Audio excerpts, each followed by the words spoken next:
안녕하십니까? 이문화 콘텐츠 연구소 인현입니다. 이번 시간에는 미디어의 거짓말이라는 제목으로 여러분과 이야기를 나눠보려고 하는데요. 지난 시간에 진실과 거짓, 픽션과 논픽션이라는 제목으로 뭐 여러 가지 페이크 뉴스라든지 야사라든지 TMI 이런 여러 가지 이야기들을 다루면서 미디어가 특히나 우리에게 잘못 전달되는 혹은 왜곡해서 전달하는 그런 내용들이 있다라는 것을 살펴봤잖아요. 그 내용을 조금 오늘 심층적으로 이야기를 해볼 예정입니다. 자, 일단 미디어라는 건 정보를 전송하는 모든 매체, 그러니까 신문, 라디오, 책, TV 등을 다 이야기해서 포함해서 이야기를 합니다. 가장 먼저 일단 미디어에서 보여주는 내용이 진실인지 아닌지 확인을 해볼 필요가 있어요. 미디어가 지닌 힘은 굉장히 엄청납니다. 요새 인터넷이 발달하면서 미디어가 가진 힘이 조금 약해졌다라고 판단할 수도 있는데 아직까지도 미디어는 언론을 쥐고 흔들 수가 있는 힘을 가지고 있어요. 자, 대표적인 사건 하나만 이야기를 해보자면 2008년에 벌어졌던 배우 최민수 씨의 70대 노인 폭행 사건 같은 게 있죠.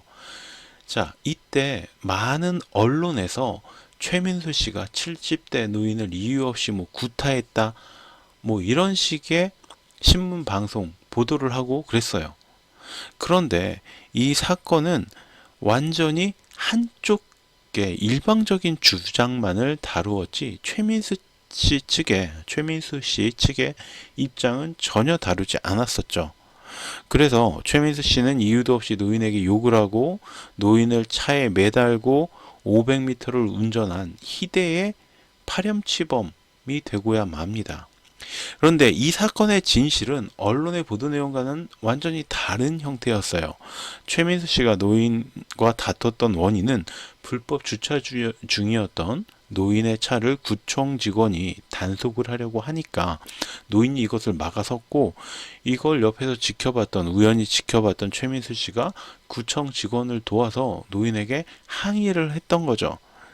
어떻게 보면 정의감이 너무 넘쳐서 벌어진 일이다라고 생각할 수도 있는데 어쨌든 이런 과정에서 마찰이 좀 있기는 했어요. 언성이 높아지기도 했고 그렇지만 최민수 씨가 그 노인을 구타하거나 한 행동은 전혀 없었고 노인을 차에 매달고 달렸다? 이것도 전혀 없었던 일이라는 거죠.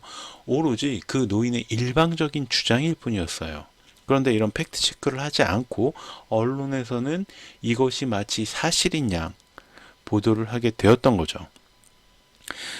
그러나 모든 언론은 이렇게 노인의 주장만을 대변해 주었고 결국 최민수 씨는 이런 언론 보도에 시달리다 못해 악플과 온갖 욕에 시달리다 못해서 노인을 찾아가서 무릎 꿇고 사과까지 합니다.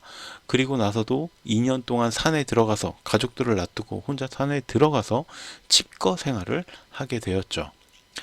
결국 이 사건은 2008년 6월 28일 검찰에서 불기소 처분을 내려줍니다.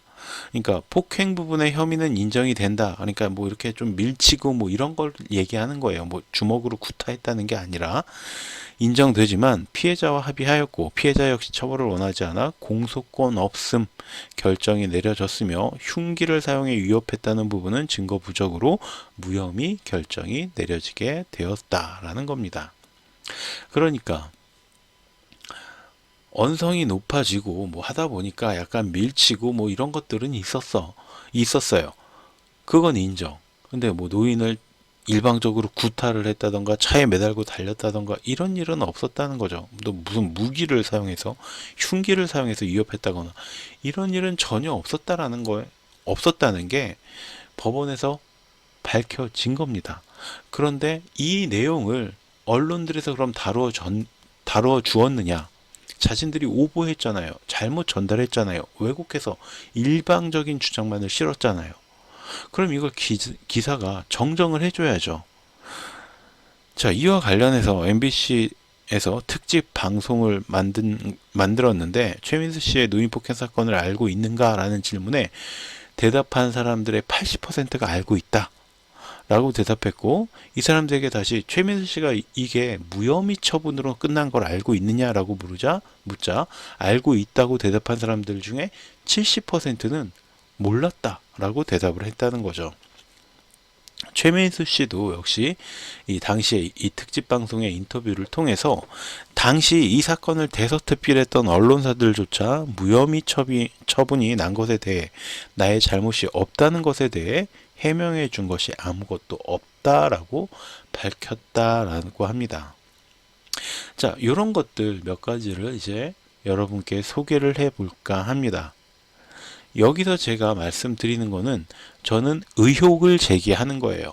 이게 제 입장에서 이건 이래라고 여러분께 뭐 정보를 전달하려는 게 아니라 이런 의혹에 대해서 여러분도 한번 스스로 생각을 해보고 검색을 해보고 정보를 팩트 체크해 보시라는 겁니다. 첫 번째는요, 과장된 아우슈비츠 수용소의 진실에 대한 이야기입니다. 자, 이런 상황이 언론이 아닌 영화를 통해서도 만들어지기도 해요. 그러니까 잘못 전달된 사실이 마치 사실인 것처럼, 그게 진실인 것처럼 알려져서 사람들이 그걸 믿는다는 거죠. 자, 이 쉰들러 리스트라는 영화는 2차 세계대전 당시에 유대인들이 이 독일군의 포로 수용소에 끌려가서 학살당했던 내용을 다루고 있죠.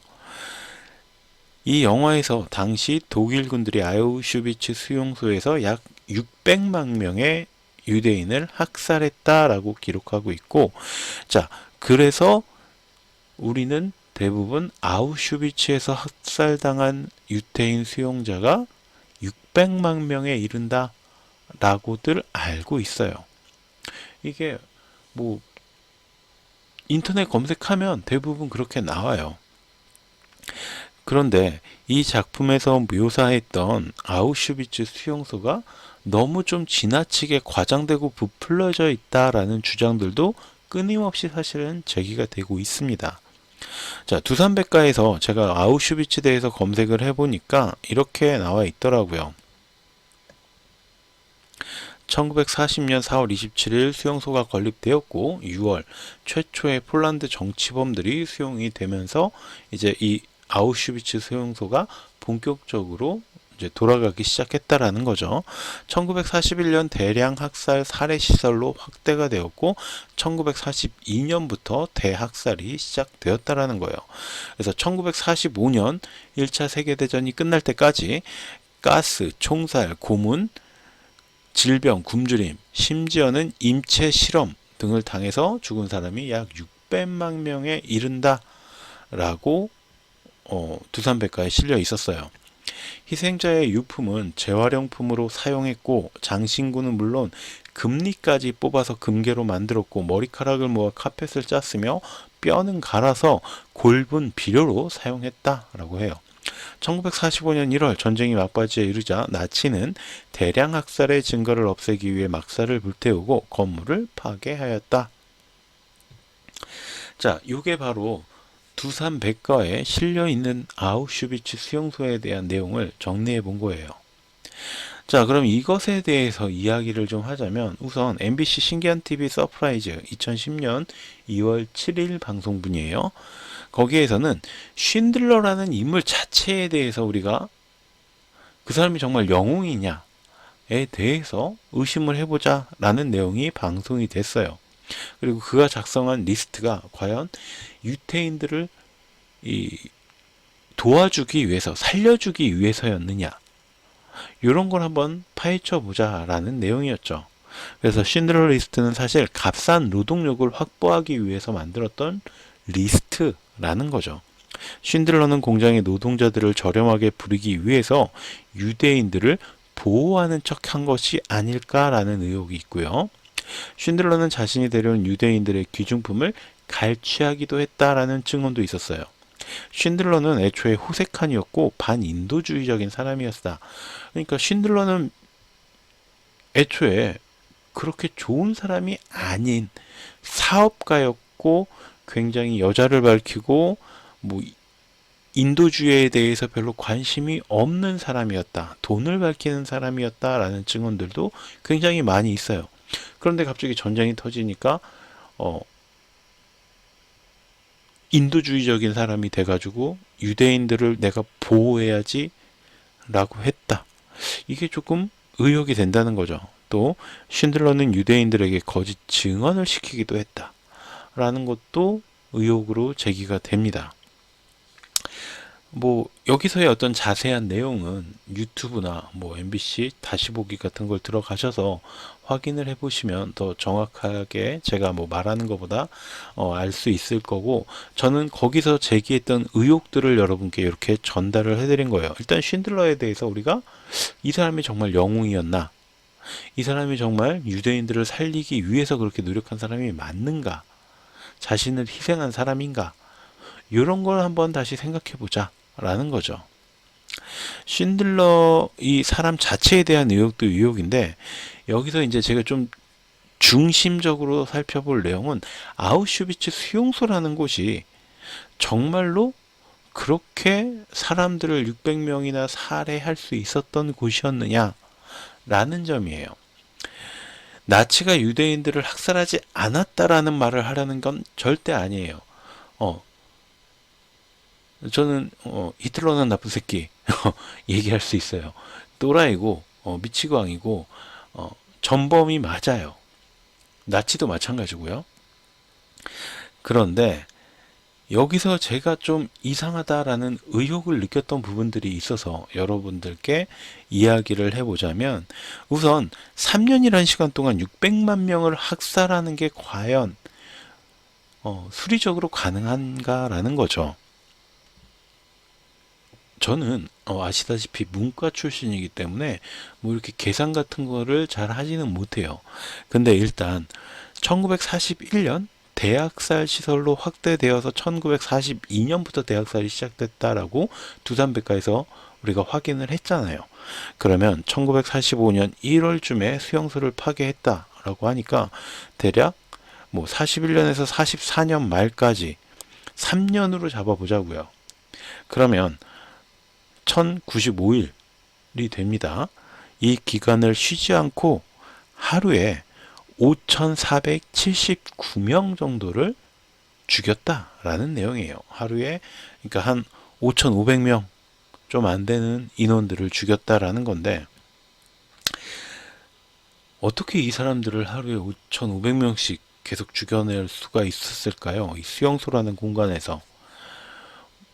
다들 그렇게 얘기합니다. 공동 샤워실로 위장한 가스실이 존재했고, 여기서 사람들을 대량으로 학살할 수가 있었다라는 거죠. 그런데 프레드 루처, 미국의 가스실 전문가이고요. 윌리엄 린제이, 화학공학자, 발터 리프틸, 오스트리아 엔지니어 회의소 회장, 이런 사람들이 직접 이 아우슈비츠 수용소에 가서 여기가 과연 그런 시설이 맞는지에 대해서 조사를 했는데, 가스실이라는 곳에서 그런 학살은 불가능하다라고 결론을 내렸다라는 거예요. 일단 사람들이 모두 죽을 정도의 가스를 밀폐된 공간에, 가스실에 넣었고 그 가스가 모두 빠져나가야 되는 시간이 필요하겠죠. 물론 그 시체들을 뒤져서 귀중품을 빼돌리기에는 시간적으로 역시 또 불가능해요. 그러니까 그럴 수 있어요. 그러니까 예를 들자면 살아있을 때 가스실에 넣기 전에 금리빨 빼고 뭐 했을 수 있겠죠. 그런데 그 내용들을 살펴보면은요, 가스실에서 죽은 시체들의, 그러니까 이런 말이 좀 그렇긴 한데, 항문을 뒤집어서 그 안에 뭐 숨겨놓은 것까지 일일이 다 끄집어냈다고 해요. 사람들이 귀중품을 그런 데 숨기기도 했다는 거죠. 어디 숨길 데가 없으니까. 그런 것까지 다 끄집어냈대요. 자, 그러면 우리가 군대에서 화생방 훈련을 한다고 해도 가스실에 모의 가스탄을 이렇게 터트리잖아요. 그럼 이 가스가 다 빠져나가는데 엄청난 시간이 걸립니다. 물론 방독면을 쓰고 들어갔겠죠. 근데 이게 훈련용 가스도 아니고 맡으면 사람들이 죽는 굉장히 독한 살인가스예요. 근데 이 독가스로 가득 채웠던 가스실을 다시 환기시키고 아무리 독일군들이 뭐 방독면을 쓰고 있어도 들어가서 시체들을 끄집어내면 피부에도 접촉될 수가 있잖아요. 그런 불안감이 있는데 그걸 다시 시체 사이들을 헤집고 다니면서 금리도 빼고 항문이나 손을 뒤져가지고 귀중품을 빼돌리고 이러면 제가 봤을 때는 그 가스실 한 번 돌리면 오전에 한 번, 오후에 한 번 돌리면 끝나지 않을까? 저는 그렇게 생각을 해요. 물론 나중에 비르케나우에 새로운 수용소를 지으면서 아예 화장을 하는 것까지 만들어 버려서 태워버리기까지 하면서 시간이 조금 더 단축되었을 수 있어요. 그런데 우리가 생각을 해보잖아요. 무조건 다 태울 수 있어요? 그 사람들이 귀중품을 뭐 어디에 숨겨놨으면 그것까지 다 타잖아요. 그렇기 때문에 역시 걸리는 시간은 어쨌든 있어요. 그냥 갖다 매장하는 시간이 줄어들었을 뿐이지. 그러면 독가스가 빠져나가고 또 잿더미 속을 뒤져야 되고 그러면 3년 동안 6곳의 가스실이 모두 매일 정상적으로 작동되어야만 되겠죠. 일단 하루에 거의 5,500명을 그렇게 죽이는 것 자체도 저는 굉장히 좀 시간적으로 이게 가능한가라는 의심이 드는데 그럼에도 불구하고 그게 가능하려면 3년이라는 시간 동안 한 번도 고장이 나면 안 돼요. 하나라도 고장 나면 이거 고치는데 최소 하루 이틀은 잡아먹을 거 아니에요. 왜? 가스관 하나에 문제가 터진다 그러면 여기서 문제가 생겨서 가스가 샌다? 그러면 독일군들이 위험해지는 일이기 때문에 게다가 노동력이 부족한 아이와 여성, 노인들은 거의 수용소에 도착하자마자 가스실로 끌려갔다라고 전해지는데 우리가 잘 알고 있는 안내 일기의 주인공이었던 안네 프랑크 그리고 그의 언니 마코 프랑크 아빠였던 그의 아빠였던 그 이름이 잠깐 생각이 안 나는데 아빠도 살아남았어요. 수용소에서. 이렇게 많은 사람들이 사실은 살아남았다는 거죠. 자, 안내 일기에 등장하는 안내 가족들은 1944년 8월에 발각돼서 9월에 아우슈비츠 수용소로 압송이 되었고 베르겐벨젠 수용소, 가스실이 없던 수용소라고 밝혀진 곳이에요. 여기로 이송이 됐어요. 안네 프랑크의 언니인 마고 프랑크, 안네 프랑크 어떻게 죽었냐면 장티푸스라는 질병에 걸려서 사망했고 아빠였던 오토 프랑크는 역시 장티푸스에 걸려서 병원에 실려가서 회복을 해서 수용소 병원에 입원해 있다가 전쟁이 끝나면서 풀려 나온 거예요. 그리고 남은 생을 살다가 1980년에 사망을 했습니다. 우리가 너무나 잘 알고 있는 이 2차 세계대전에서 나치에 대해서 희생당했다고 알려진 안네 프랑크가 사실은 독일군들에 의해서 죽은 게 아니라 질병에 걸려서 장티푸스라는 병에 걸려서 죽었다라는 걸 우리는 기억해야 되는데 이 사실을 아는 사람들이 별로 없어요. 안네 프랑크가 수용소에 끌려갔다 그리고 죽었다. 딱 여기까지 알고 있죠. 어린 아이였고 여성이었고 환자이기까지 했는데 안네와 언니였던 마고 프랑크는 병에 걸리고 나서 가스실이 없는 수용소로 보내졌어요. 이게 뭐예요? 당연히 가스실로 보내서 죽였어야만 되는데 자, 이런 사항은 당시 독일군들의 보고서에도 드러나 있습니다. 그들이 장티푸스라는 병에 걸린 이유는 온전히 수용소의 어떤 비위생적인 환경 때문이고 그렇게 따지자면 독일군 때문에 죽은 건 맞다라고 인정할 수 있어요. 근데 결국 가스실에서 죽지는 않았다는 거죠. 히물러 강제 수용소 총사령관이었고 나치 친위대의 사령관이었던 이 히물러는 수용소 의사들은 죄수들의 영양 상태를 과거보다 더 자주 관리해야 하며 행정실과 협력하여 수용소장에게 개선안을 제출해야 한다. 수용소 의사들은 각종 노동 장소에서의 노동 조건들이 가능한 한 많이 개선되고 있는지 예의 주시해야 한다라고 지시했던 문건이 나와 있어요. 그리고 여기에 대해서 독일 의사들도 죄수들의 사망률을 줄이기 위해서 광범위하고 강력한 조치들을 실시했다 라고 하면서 이미 보고한 바와 같이 아우슈비츠 수용소의 발진 티푸스는 11월과 12월에 거의 진정이 되었고, 동부로부터 새로 도착하는 수송자들이 가지고 온 발진 티푸스가 병력들뿐 아니라 아우슈비츠 수용사들 사이에 새롭게 등장했다. 즉각 취해진 대응 조치들에도 불구하고 발진 티푸스의 완전한 진압은 아직 이루어지지 않았다라는 보고서를 남겨놓았어요. 아우슈비츠에 관한 생존자들의 증언도 존재를 하는데, 오스트리아의 여성이었던 마리아는 1988년 3월 토론토 지방 법원에서 이런 증언을 남겼다고 해요. 나는 1942년 아우슈비츠 수용소로 가는 길에 가스실에 대해서 들었다. 창이 없는 대형 콘크리트 방에 그리고 들어가게 됐다. 내가 직접 거기에 들어갔다.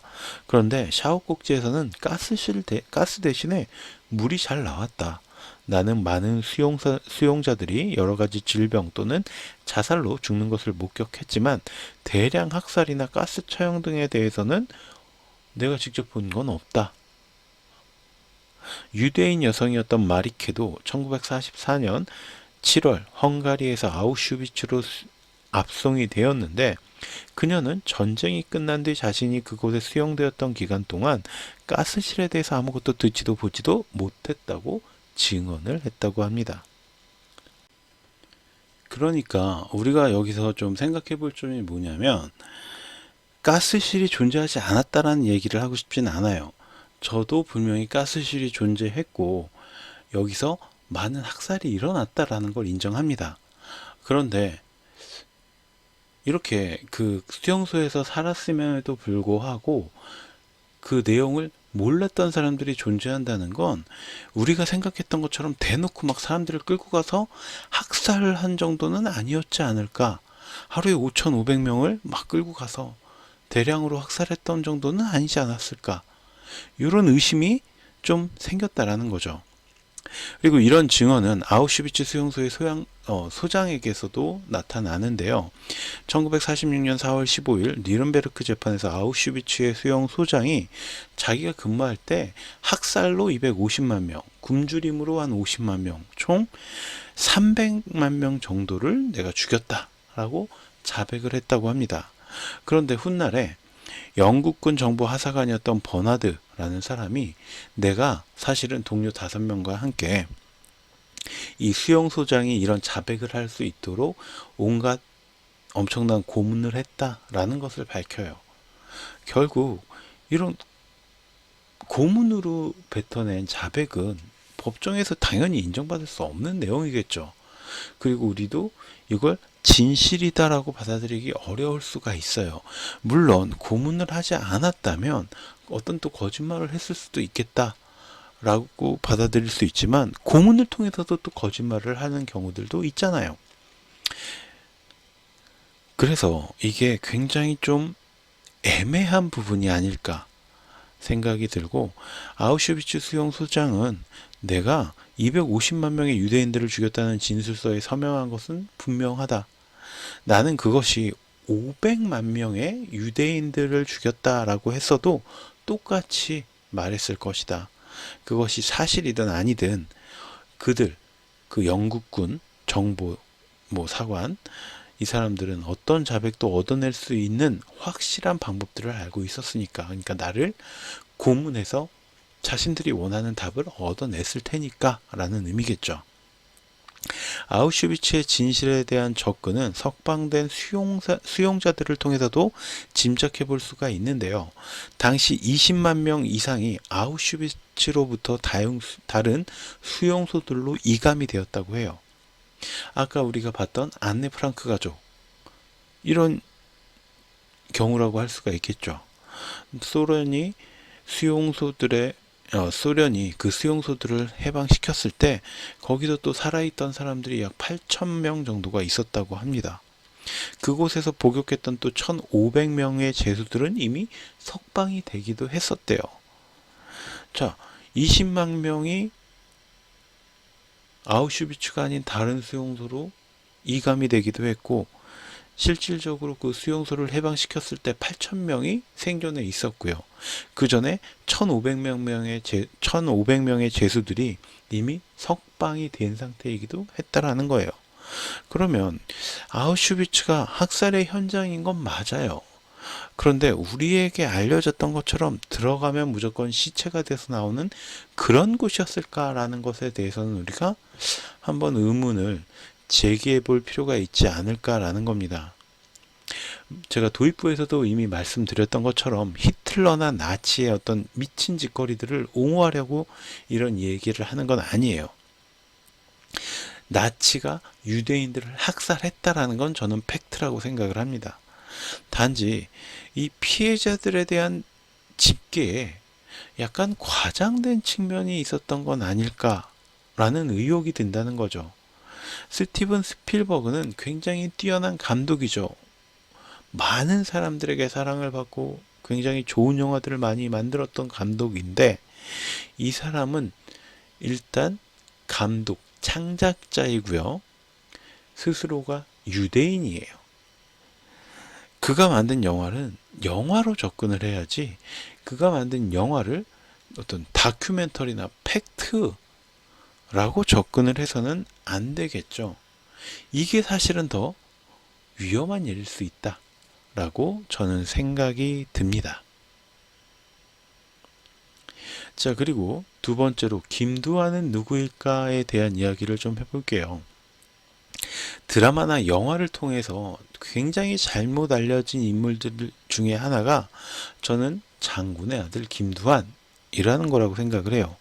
영화 장군의 아들 시리즈, 드라마 야인시대 이런 것에서 김자진 장군의 아들이 김두한이고 김두한 딸은 김을동이고 그녀의 아들은 송일국이다. 사람들이 이렇게 공식처럼 알고 있어요. 그런데 정말로 김두한은 김자진 장군의 아들이 맞을까요? 저는 이게 좀 의심스러운 부분이 있더라는 거죠. 일단 청산리 전투에서 일본군을 크게 물리친 백야 김자진 장군의 삶을 우리가 먼저 좀 확인해 봐야 될 필요가 있는데, 일단 이분의 연보를 제가 가져왔는데 백야 김자진 장군 기념사업회에서 제가 발췌를 해온 내용이에요. 그래서 쭉 살펴보시면 알겠지만 1889년 11월 24일 충남 흥성군 길산면 행산리에서 출생을 했고요. 그 다음에 뭐 이렇게 여러 가지 일이 있었어요. 그리고 마지막에 대한민국 건국공로훈장 중장에 추서가 되었어요. 그래서 여러 가지 뭐 업적을 많이 세우신 훌륭한 분이시다라는 건 우리가 알고 있죠.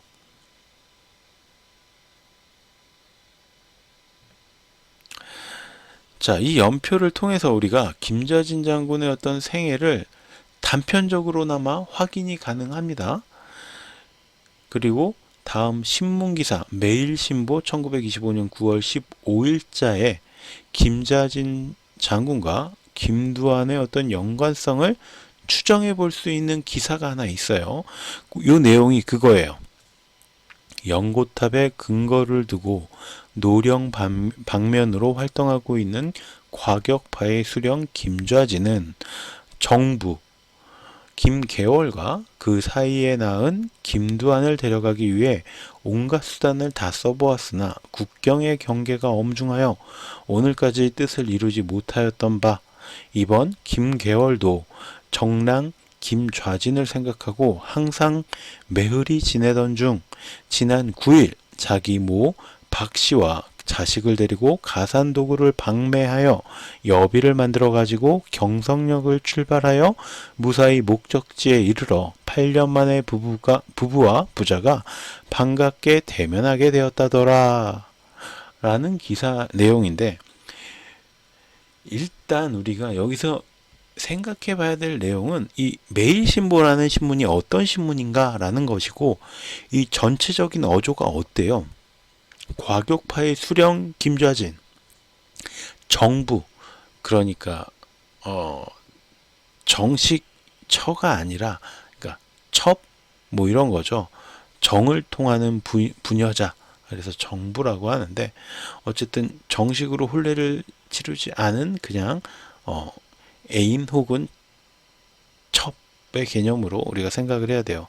이런 사람과 만나서 데려가기 위해서 온갖 수단을 썼는데 안 됐고, 오히려 김계월이 자신의 어떤 집에 가산도구를 다 팔고 그 돈으로 김좌진을 만나러 가서 만났다더라 라는 거예요. 자, 매일신보가 일단 어떤 신문이었느냐? 바로 대표적인 친일 언론이었어요. 그러니까 이 신문 기사의 논고가 이렇게 김좌진을 약간 격화시키는 내용으로 썼던 거다라고 우리가 알 수가 있죠. 그래서 당시 국민적인 영웅으로 떠올랐던 김좌진 장군에게 흠집을 내기 위해서 썼던 기사다라고 우리가 먼저 이해하고 들어가야 돼요. 김두한은 명인옥중기, 피로 물들인 건국전야라는 책, 또 동아방송 라디오인 노변야화라는 프로그램에 출연도 해서 나의 조부는 고균 김옥균이다. 나의 부친은 백야 김좌진이다. 나는 당대 세도가 당당했던 이른바 명문안동 김씨의 서족이다. 내가 7살 때 세계전 사상 희귀한 청산리 대첩이 있자 일경은 일본 경찰은 즉각 외조부님과 모친 상궁의 딸을 투옥했다. 그래서 나는 천혜고아가 되었다. 이런 내용을 이야기했고, 그리고 10살이 되던 해에 불망의 독립군 대장인 부친의 별세를 전해 듣고 울었다. 그래서 혁명가가 되겠다 하고 단신으로 서울로 160리를 걸어 내려왔다라고 스스로 밝히는 그런 회고한 내용이 있어요. 그런데요, 김옥균은 1884년 일본에 망명을 했어요. 갑신정변이 실패했죠.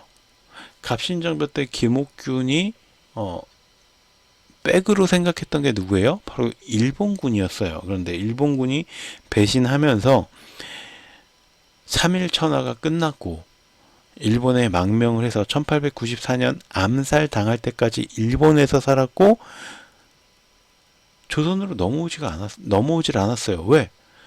조선으로 넘어오면 죽는 거예요. 역모를 꾀했던 인물이잖아요. 우리가 갑신정변이라고 이야기를 하는데 사실은 일종의 역모였어요. 당연히 조선으로 들어왔다라는 사실이 알려지면 이 사람은 죽는 것밖에 방법이 없는 거죠. 그리고 김좌진 장군은 1889년 충남 홍성에서 태어났다라는 거 우리가 연표를 통해서 확인했죠. 자, 그러면 1984년에 이미 한국을 떠나 있던 김옥균이 5년 뒤 한국에서 아들을 낳았다. 그러면 일단 1년 전쯤에는 돌아와서 어떤 뭐 부부의 어떤 연을 맺고 어쨌든 관계를 맺고 그래서 아들을 낳았다라는 거겠죠. 이게 가능해요? 조선에 들어오면 나는 죽는데 굳이 내가 꾸역꾸역 들어와서 어떤 여인과 정을 통하고 다시 돌아가서 그 뒤에 김좌진 장군이 나왔다라는 건데, 이 점에 대해서 김두한은 자기가 생각해도 좀 이게 말이 안 맞는 것 같으니까 나중에 김옥균이 김좌진 장군을 양자로 들인 것이다 라고 변명을 하는데, 이건 그냥 김두한의 주장일 뿐이고요. 공식적으로 김옥균에게 친소는 없었다라고 밝혀져 있습니다. 게다가 자신이 7살 때 청산리 대첩이 있었다라고 앞에서 이야기를 했어요. 그런데 청산리 대첩은 1920년에 있었고요. 김두한은 1918년생이에요. 7살 때가 아니라 3살 때죠. 그러면 자기 나이를 헷갈린 걸까요? 어쨌든 그리고 10살이 되던 때 아버지 김좌진 장군의 죽음을 듣고 울었다는데, 김좌진 장군은 1930년에 사망했어요. 이 밀정에게 사망을 하죠. 배신자에게. 즉 당시 김두한의 나이는 13살이었어요. 또 3년이라는 시간이 뭔가 안 맞죠. 실제로 김좌진 장군에게는 부인이 3명 있었다라고 알려져 있는데, 첫째 부인이 오숙군, 둘째 부인이 김계월, 셋째 부인이 나해국이라고 합니다. 그리고 김두한이 자신의 어머니라고 밝힌 인물이 바로 김계월인데, 이 분에 대해서 김두한은 상궁의 딸이다라고 이야기를 했어요. 앞에서 했죠. 자, 상궁의 딸 박씨라고 하는데, 상궁 박씨의 딸이라고 하는데, 우리가 상궁이라는 게 어떤 존재예요? 궁녀죠. 궁녀는 궁 안에서 벗어나지 못해요. 들어가면 평생 거기서 살아야 되는 왕이 소유한 여인들이죠. 그러니까 만약 나라를 빼앗긴 뒤에 1910년 이후에 궁에서 나와 시집을 갔을 수도 있겠죠. 그런데 그 상궁이 나온 김계월이 1918년에 김두한을 낳았다. 1910년에 궁에서 나와서 시집을 갔는데, 그 딸이 8년 뒤에 상궁 본인이 아니라 그 상궁의 딸이 8년 뒤에 김두한을 낳았다. 뭐예요 이게? 말이 됩니까? 상식적으로 이건 이해가 되지 않는 부분이죠. 물론 이 모든 사실 역시 진실이라고 할 수는 없어요. 그냥 음모주의자들이 꿰어 맞힌 거고, 연도 같은 거는 우리가 역사에서 조금씩 틀어질 수도 있지 않느냐라고 주장할 수도 있겠죠. 그러니까 저는 지금 여러분께 이게 사실이다라고, 진실이다라고 말씀드리는 거 아니라고 제가 앞에서도 말씀드렸죠. 이런 의혹에 대해서 여러분들이 한번 직접 생각을 해보시라는 거예요. 자, 김두한은 김좌진 장군의 아들이라는 공식이 어느샌가 너무 사람들의 머릿속에 깊이 박혀버렸다. 이걸 우리가 너무 의심하지 않고 수용하고 있는 건 아닐까라는 거죠. 자, 그런데 이런 김두한의 어떤 개인적 가계도, 이런 거는 우리가 그래, 그럴 수 있지라고 넘어간다고 해도, 제가 정말 좀 심각하게 생각해야 되는 부분은 요 다음 김두한 본인에 대한 문제예요. 이게 뭐냐면, 깡패를 영웅시하는 풍조가 바로 이 김두한과 관련된 영화, 드라마 이런 곳에서 출발했다라고 해도 과언이 아니기 때문이죠. 그러니까 김두한을 일제랑 맞서 싸운 어떤 협객으로 묘사를 하는 경우가 많은데, 자신에게 이득을 주는 이른바 나와바리 구역을 지키기 위해서 김두한이 싸운 거고, 그 싸운 상대가 마침 일본 깡패였어요. 이게 어떤 우리나라를 구하기 위해서 의병 활동을 했다, 이거하고는 전혀 다른 별개의 문제인데, 사람들이 이렇게 참 오해를 하는 거예요. 드라마나 영화를 보고. 일제시대에 김두한은 징용을 피하기 위해서 경성특별지원 청년단 반도의용 정신대라는 곳에 들어갑니다. 여기는 두말할 필요도 없는 친일단체였어요. 그래서 이것 때문에 반민특위의 조사를 받기도 했죠. 당시에 이 조선에 힘없는 청년들이 끌려 들어가던 때, 징용을 당하던 때에 자기는 군대 가기 싫어서 친일단체에 가입을 하고 친일단체를 조직하고 일제경시청에서 활동 지원금을 받기도 했다라는 거죠. 이 사람이 무슨 구국의 영웅이에요. 해방 이후에도 김두한의 이런 행태는 똑같아요. 이승만 정권 아래서 이른바 정치깡패의 모습을 보여줍니다. 이 사람은 대한민주청년동맹이라는 걸 결성을 하고요. 철도노조 총파업에 투입돼서 핵심 강부 8명을 살해했고, 공산당 강부와 노조 핵심 인물 등을 납치 살해한 게 총 72건이라고 밝혀진 게 그래요. 72건이에요. 거의 이승만 정권의 앞잡이가 되어서 사람들을 죽이고 다닌 사람이죠. 그래서 미 군전재판부에서 사형 선고를 받았는데, 이승만 대통령이 특별사면으로 빼줬던 사람이에요. 이 사람이 무슨 구국의 영웅이고 애국지사고, 정말 말도 안 되는, 저는 그런 상황이라고 생각을 합니다.